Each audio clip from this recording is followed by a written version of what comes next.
Shabbat shalom. Maybe it's just the rabbis who are asked this question, but every day for the past several weeks, as we get closer and closer to Rosh Hashanah, I bump into somebody, some of you, and somebody asks me, so are you ready? And I smile, say, yeah, I'm ready. And every year, I'm not ready. It's not because I procrastinate, although my wife would tell you otherwise.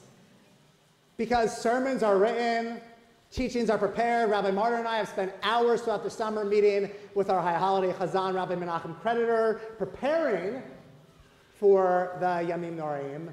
I'm prepared, but still not ready. Even this year, people would say, oh, this year, the holidays are so late. And they still sneak up on you. How could it be that even when you are prepared, we're not ready? The same may be true for all of us, right? Maybe your round challahs are already baked and in the freezer. The brisket is prepared.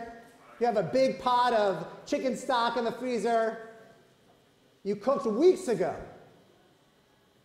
We're already making up our home for our out-of-town guests who will stay with us. But that doesn't mean we're ready.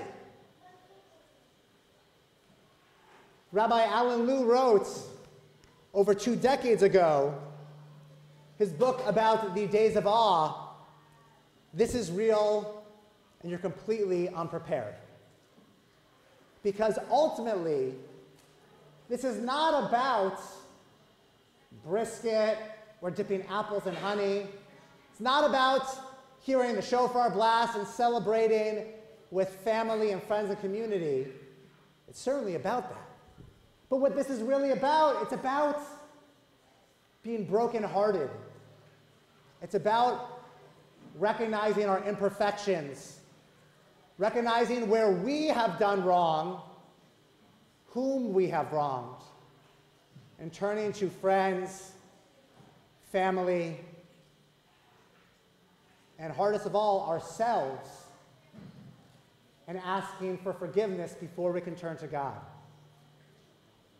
Each and every Shabbat prior to Rosh Chodesh, prior to the beginning of the new month, we do Birkat HaChodesh. We announce the new Hebrew month so that we can be ready for it to come days later.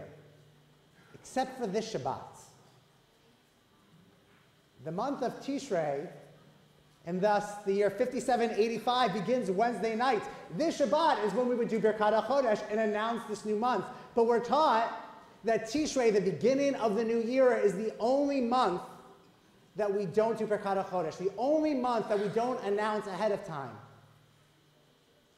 Because if you're not ready at this point, the work that we have to put in to be ready in our neshamot, in our souls, we're not going to be ready.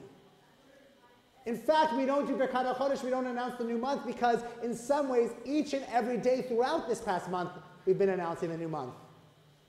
If you've joined us at Morning Minyan at all, or anywhere in the world, every weekday morning throughout the Hebrew month of Elul, we blow shofar.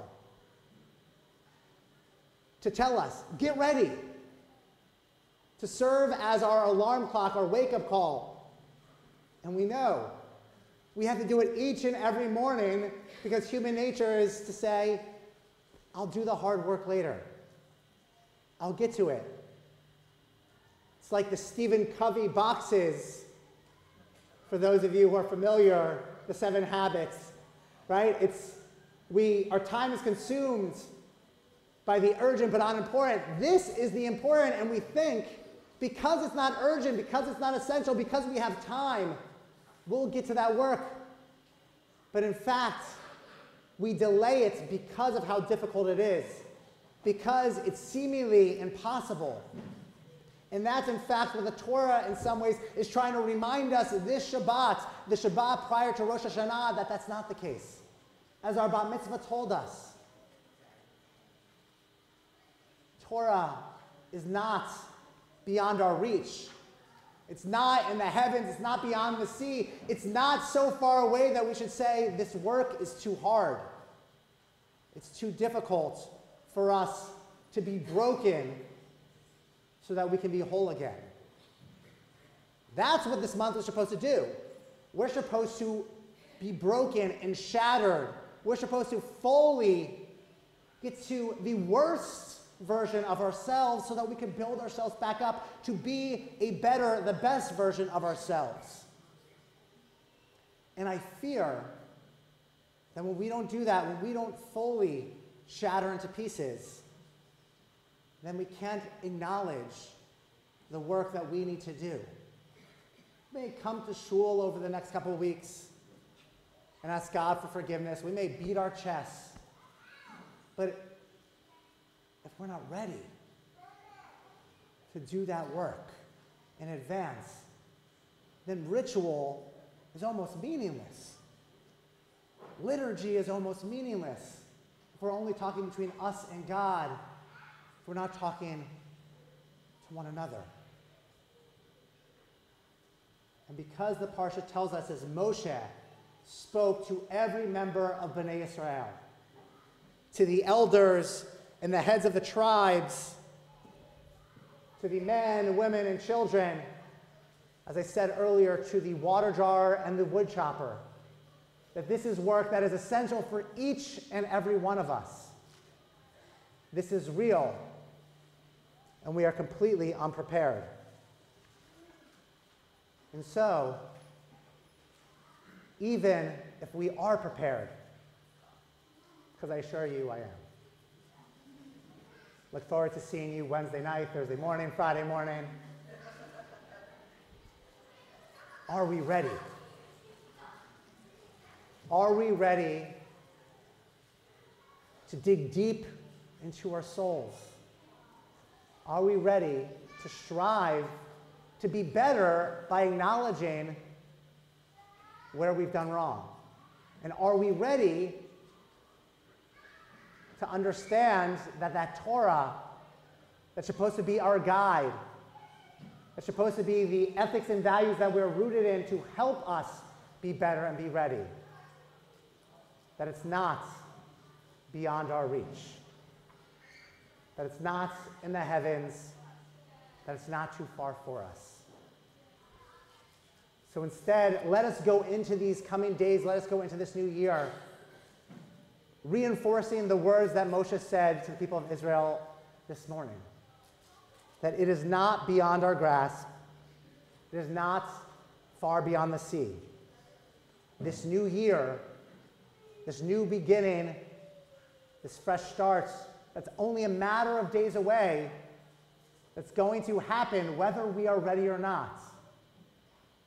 It's attainable for us if we're willing to break our hearts and souls so that we can put the pieces back together again. And thus, we won't just be prepared, we'll be ready, more ready than we've ever been. And then, what we do with that new year, with a new version of ourselves, ultimately, is up to us to make that new year for each and every one of us, for community, for the Jewish people, and for the world count. Amen.